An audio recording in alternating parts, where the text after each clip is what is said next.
Hey, how's it going, guys? This is the Valley of Awesome here, and today we're going to be making a CJ inspired retro grill for my 2012 Jeep JK Arctic Edition over there. So what we're starting here is a $75 Stinger Weld-On kit that I got for a good price on Facebook Marketplace. Like I said, I paid 75 bucks. This is bare steel. It's meant to be welded on. Of course, I don't have the bumper that originally went with it. I'll list the brand of the Stinger grill here, but that right there is a Fabricate Trail Force heavy duty mid-width bumper. And what we're going to do is go ahead and weld this on. Right, so this is kind of what the Stinger grill looks right now. So obviously this needs to be modified. This isn't the same bumper. This is like I said, a Fabricate Trail Force heavy duty mid-width cut. And so what it looks like about now, I'm going to do measurements eventually by myself, but it looks like it's about maybe 5 inches that I need to cut. And I also need to take account that this needs to be angled a little bit to fit flush, because I need to obviously Dremel off some of this Bedliner and weld it on. And I'll go ahead and see what that looks like.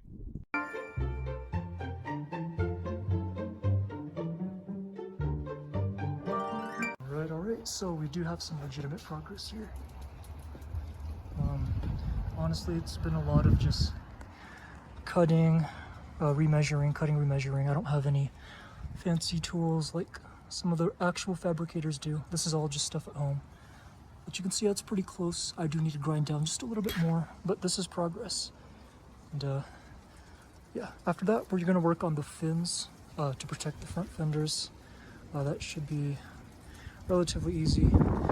One thing I did want to note too, though, is that I needed to check my clearance for popping up the hood, obviously. So when I do that, you know, there's no obstruction from trying to open the hood, and this works. Sorry for the wind noise, folks.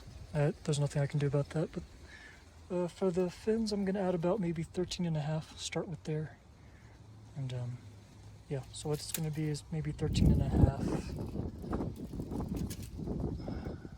up to here. So I think that black mark where I put that right there is probably good enough. It's going to ride over the fender anyways, so that'll be safe. So maybe 10, maybe 11, I think 11. Yeah, that'll be good. So 13.5 by 10, or 11, sorry. Okay, cool. So here's our 13.5. And what we got here is, obviously, I kind of marked everything that I needed to guesstimate to trim. Yeah, so the bright side, I can work off the Jeep now. And oh, that is not straight. Yeah, just like that, kind of. And then that. So yeah, that's pretty much where I'm at right now. Cool.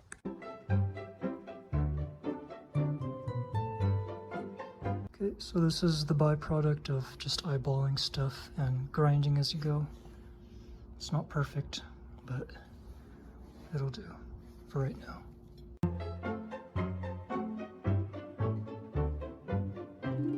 So the next part, I already cut that 90-ish. I don't want to point the camera at the wheels right now. Okay, so I'm thinking about cutting maybe towards 11, because the tubing needs to connect to here, or at least behind it. Yeah, and I'll kind of create something similar to where that tubing goes up. So maybe 11.5 is good. Once again, I know, look, this project is mainly for inspirations if anybody wants to follow it. I am not anything professional by any means. I'm just somebody who likes Jeeps, having fun. 10.5. 10.5, 11. I'll figure it out. But there's that for you. Alright, here we go.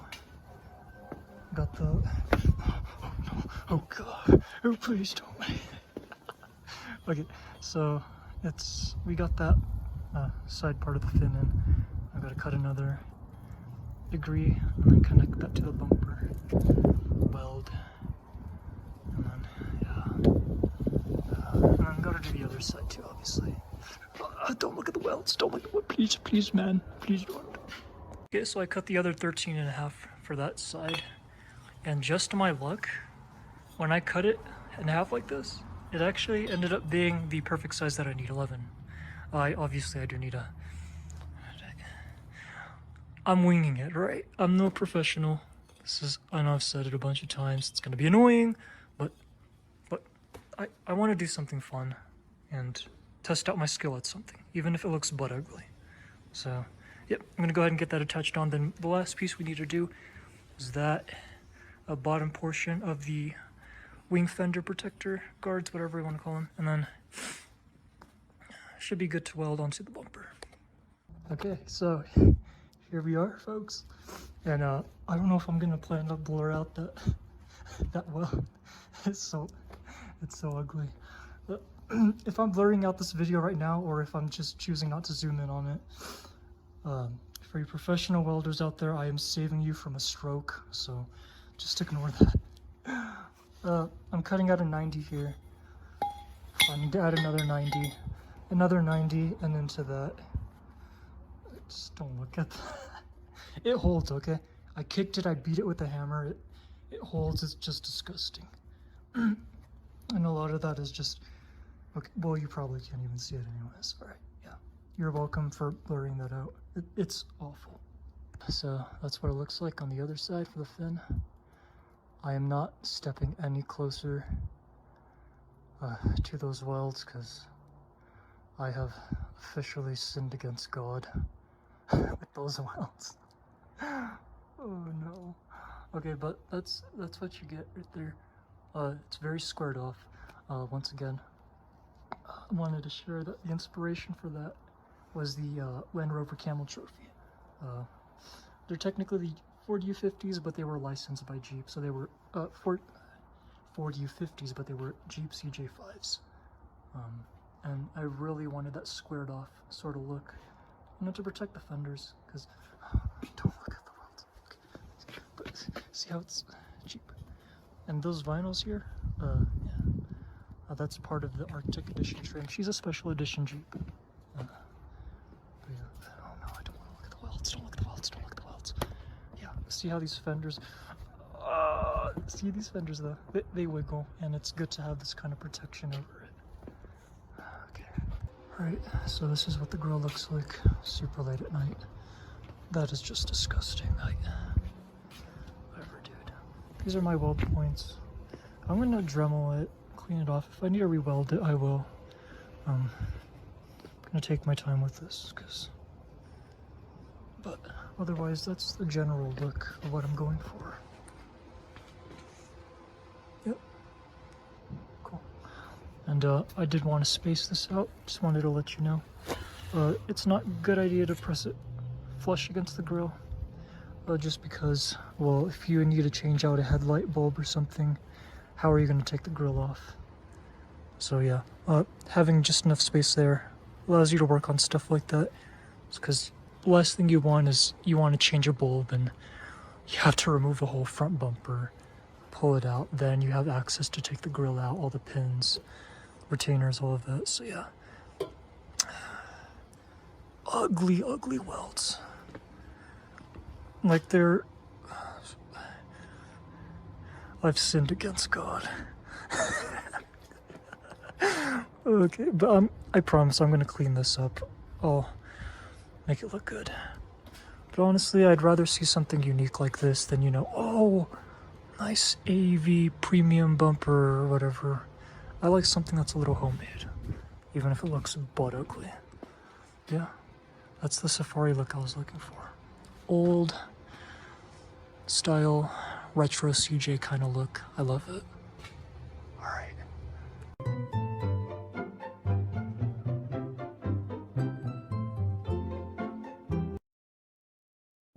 Alrighty guys, so this is the final product. Just barely put Bedliner on it. It was the roll-on or the paint, not the spray-on. And I used it very generously around the welds to try and hide it. I mean, if people see it, people see those ugly welds, it is what it is, honestly. Just because it's a DIY project. For 75 bucks, using raw materials that I got on sale on Facebook Marketplace, it's not a bad thing at all. piece here. I'm not gonna exactly explain how I fixed that,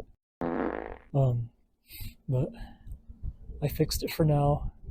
I did an extensive test where I truly tried to pull the bumper off our grill guard by moving it back, forth, up and down, hit it with a branch even, and everything held up. Once again, the purpose of this is to pretty much deflect any branches, limbs, evergreen trees when I'm going through the trails. So obviously when I'm driving up, branch here being deflects, doesn't break any headlights, goes up. These limb risers protect those headlights, so there's no issue there. And thankfully the JK grill is slanted this way, so even if it does get caught in here, it'll still go up. And once again, we left this space here so that we can take off the grill in case we need to replace a headlight or whatever. We don't want it to trap the grill, so there's that space. And JK grills are plastic, don't forget that, and that's one of the reasons why I wanted a grill guard eventually. Nobody really makes a model like this, probably because it's ugly, but I mean, I like it. I like it a lot. Once again, this look is basically mimicking the CJ5s that ran the 1980 Camel Trophy. I just love that old school look. Does it look ugly? I mean, to some, yeah, you could argue that it looks hideous, but I like that old school look. I mean, everything about this JK so far I've built from the ground up since she was stock. I bought her, and it's been fun. I could pay somebody, obviously, to weld way, like, tenfold better than I could, but it's just not fun. You know, I want to do things myself. And it doesn't look pretty, those welds, but I mean, it's something I can sit back and just say, hey, I did it. And I think that's part of what the Jeep spirit is. One thing that I could technically do too, and I thought about this, is that I could use these mounting points here. I don't really use any lights here on these spots. So what I could do is mount something here onto here, as well as here, and make it more of like a structural kind of brush guard. But I'm not sure if I dig that kind of look, just because it kind of makes it more of like a brodozer or something. Just kind of looks a bit too bizarre. This is a little bit more of a old school look. So I don't know what you guys think. You can put down in the comments below what you guys would think about that. So if you found this video interesting at all, or if you think my welds are complete crap, go ahead and let me know down below in the comments section. But I had a fun time making this. It's not perfect. Hopefully it's just an idea thrown out there. Definitely there's people out there that can weld better than I can.